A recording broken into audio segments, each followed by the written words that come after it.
Hello everyone, Charles Watts here. Welcome back to Inside Arsenal. It's Saturday, it's match day, of course. Arsenal versus Southampton getting underway in just a little bit of time at the Emirates. I'll be heading there a little bit later on. Big football day for me, off to watch my kids play football this morning, both of them.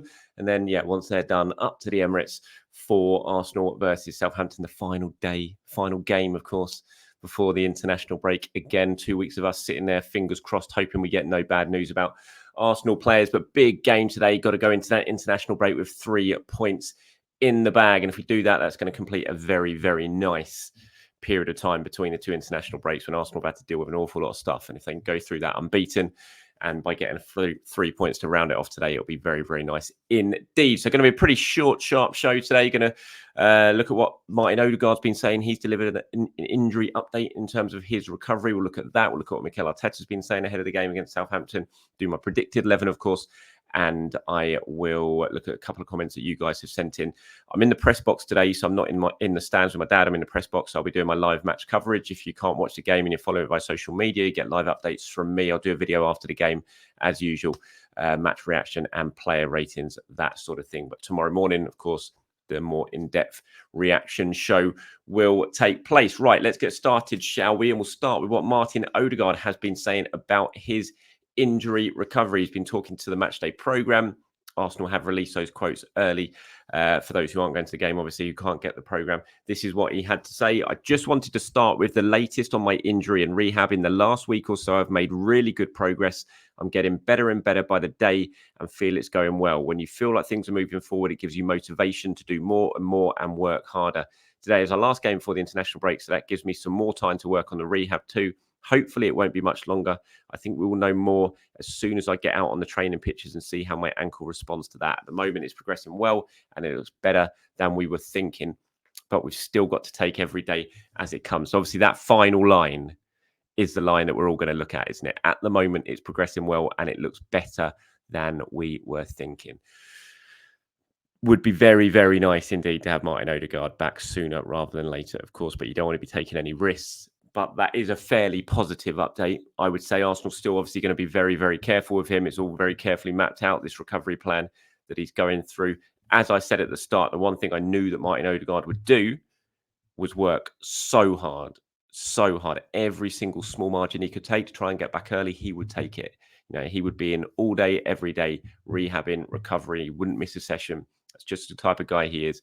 And hopefully that is paying off, because I mean, it's a fairly positive update. You can't read that and not be pretty happy by what he's had to say. But of course, you have to temper that by the fact that you just can't take any risks. As much as he might feel good, you know, the medical people have got to feel absolutely confident that he is ready. And like he says, until he gets out on the training pitches and starts trying to put a bit of pressure on that ankle and starts trying to do twists and turns like Martin Odegaard does, you're not going to know how strong it is and how far away he is. Will he be back straight after the international break? I cannot imagine that for a second. I still think November is probably when we're looking at, but you know, it's a fairly positive update from Martin Odegaard on him, on his injury recovery. And so that is pretty good. I thought this was quite interesting. Mikel was asked about how the team has evolved without Odegaard while he's been doing his recovery.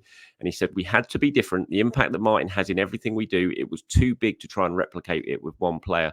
We tried to do it in a different way, adapting a few things and using players' qualities, players that can play in the right position with the right chemistry around them. Maybe it took a game or two, but then it started to flow a bit better. But we have found a way. But we still miss him because he's one of the most important players for us. Absolutely. I think Arsenal deserve an awful lot of credit. You can see how one player's injury can really impact teams. I mean, look at Man City, for example. The top of the tree when it comes to football clubs and football teams at the moment across Europe, and has been for the last few years. You take Rodri out that side, one player, and you look at how their win percentage drops. And the games that they lose when Rodri's not in the side, it's a remarkable number considering how many they lose when he's playing. And so when you take a player of that importance out of the team, it can have a huge impact, and it has had a big impact from Arsenal. They do play a little bit different now. There are different ways of playing, but I think the way they've handled it is very, very good. And like Mikel says, it's not a case of just trying to replicate Odegaard with another player in the squad. They've had to do things a little bit differently. The Havertz-Trossard partnership is working really, really well, playing more as a two, but moving, rotating and roaming around the pitch. I think they deserve a lot of credit, Arsenal, for the way they've gone through this period without Odegaard. Obviously, we've still got a few games to go yet without him, and hopefully they can continue to impress. But yeah, I thought those were quite interesting comments from Arteta on Odegaard. There's a question here from Jaggety Dubstep who says, "Hi Charles, who gets dropped when Odegaard returns? Trossard immediately comes to mind, but seems harsh given the chemistry he's found with Kai." I mean, it's an interesting one. I mean, you do move on without players. You do find ways of playing, as we've said, without players. But there was another comment from Arteta in the press conference yesterday when he was talking about how, I think it might be when he was talking about Odegaard, Trossard and Havertz and how they play together in the absence of Trossard. But he sort of ended the quote with, "But we still want Martin Odegaard back because he's one of the best in the world," or something like that. And so we still want him back as soon as possible. And, yes, it might be harsh when people will have to move out of the team when Odegaard comes back. But, it's just the way it is. Odegaard is Arsenal's captain. He's arguably their best player. He makes the team tick. They are a better side when Odegaard's in the team. So, yes, it might be harsh if someone loses their spot, but that's just football. And that's the hard decisions Mikel Arteta's going to have to make.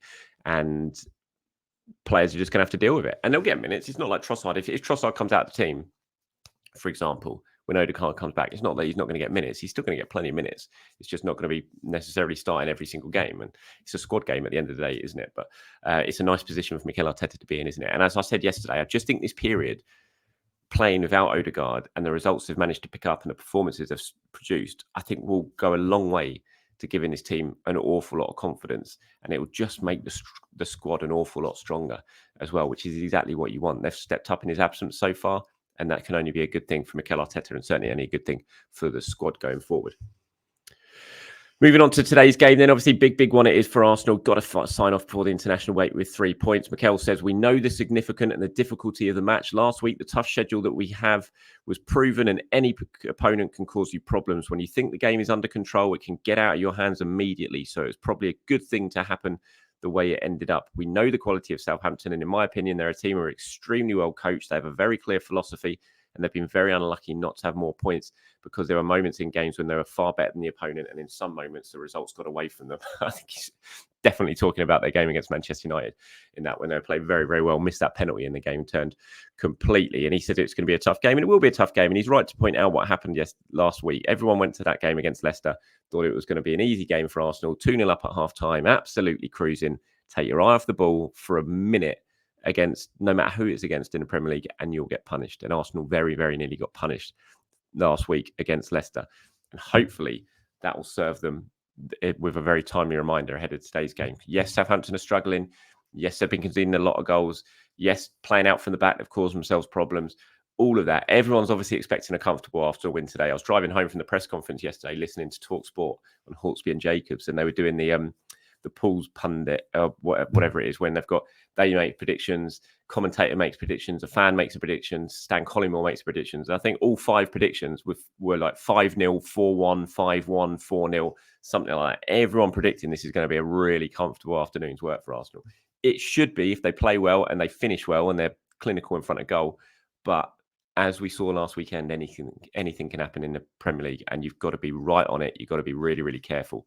And I'm sure Mikel Arteta would have been drumming that message into his players all week in training. Right, so predicted 11 for the game. This is what I'm going for. I'm presuming that Timber is not going to make it for this game. I don't think Ben White's going to make it either. I know yesterday Mikel Arteta in his team news update said that they were going to make late decisions on both, but I'm presuming that both are still not ready for this game. So I am going for Calafiori at right back, as we saw in the second half against PSG, and Kivior at left back. I wouldn't be averse to seeing Josh Nichols start at right back today and keep Calafiori at left back. I really like Josh Nichols. Yes, he obviously it's very, very young. It's a big occasion for him, but I wouldn't be against it at all. I really like what I've seen from him. I've really liked him against Bolton, what he was trying. Yes, he gave the ball away a few times, but he was brave enough to try a few passes. So I wouldn't be totally against it. I don't think he'll do it, but I wouldn't be totally against it. I think we'll probably see Calafiori have to head over to the other side of the pitch for another game and fill in at right back. So this is my predicted 11. Raya in goal, Calafiori right back, Saliba Gabriel obviously as the 2 centre-backs. So I'm going for Kivior at left back, sticking with Rice and Partey as the 2, and then going with that sort of 4 up front, Saka, Martinelli, and then Trossard and Havertz playing as a pair. There's certainly an argument for a little bit of rotation. We've been speaking about it on this channel during the week, haven't we? Potentially Raheem Sterling coming in for his first Arsenal start in the Premier League. Could he play on the left-hand side? Ethan Nwaneri, after that really impressive cameo last week against Leicester, could he come into the midfield? If he did that, though, it'd be one of Trossard or Havertz who missed out. And the way those two are playing at the moment in Odegaard's absence, I can't really imagine Mikel Arteta doing doing that. I don't think Saka's going to get rested. So this is my predicted 11 for today. Raya, Calafiori, Saliba, Gabriel, Kivior, Partey, Rice, Saka, Martinelli, Havertz, and Leandro Trossard. Remember, tomorrow, the in-depth reaction show, hopefully to a very, very impressive Arsenal win. If you want to get involved in that show, come down into the comments below after full time of this video or my player ratings video. Leave your comments. Who impressed you? Who didn't? I'll pull some of them together and get them included in tomorrow's show. Here's one here from Levy. I'm not sure how to pronounce that properly. I'll go Levi for this one.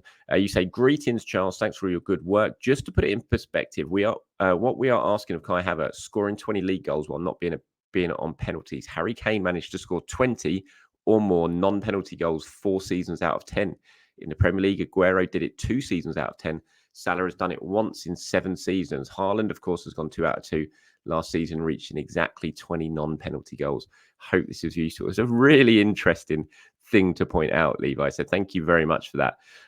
Yeah, I mean, it is a challenge for Kai Havertz. The fact he's not going to be on penalties. We know when he's on the pitch, Bukayo Saka will be Arsenal's penalty taker. I'm sure Kai Havertz will probably be second choice behind Bukayo, but Bukayo's always normally on the pitch, so he will take penalties when Arsenal have them. So it would be a big challenge for Kai Havertz should he get to that number. We'll have to wait and see. Mikel obviously yesterday saying in his press conference that he believed that Kai had the attributes to hit that figure for Arsenal. He started very, very well. Obviously scored in 6 Premier League games in a row at the Emirates. No, 6 games in a row at the Emirates, going back to the end of last season to this season so far. If he scores today, he equals the record for 7 consecutive Emirates goals in a row. And that's a record held by a certain RVP, who a name we shouldn't really mention on this channel because he's not my favourite player anymore, I have to say. But yeah, Kai Havertz in fantastic run of form, and I thought that was a really interesting thing to point out, Levi. So thank you very much for that. Indeed, that is a challenge that is set to Kai Havertz. Right, that's it from me, everyone. Thank you very much for your time this morning. Hope you're going to have a very good Saturday. Hopefully, Arsenal will give you a very good Saturday a little bit later on. As I said, I'll be in the press box today, so if you can't watch the match, if you follow it via social media, keep in tune to my updates. I'll be doing live match reaction as well after the game. Not live match reaction, we'll do a match reaction after the game, player ratings, and everything as well. So have a good day, everyone. Enjoy the game later if you're going. Speak to you soon. Bye-bye.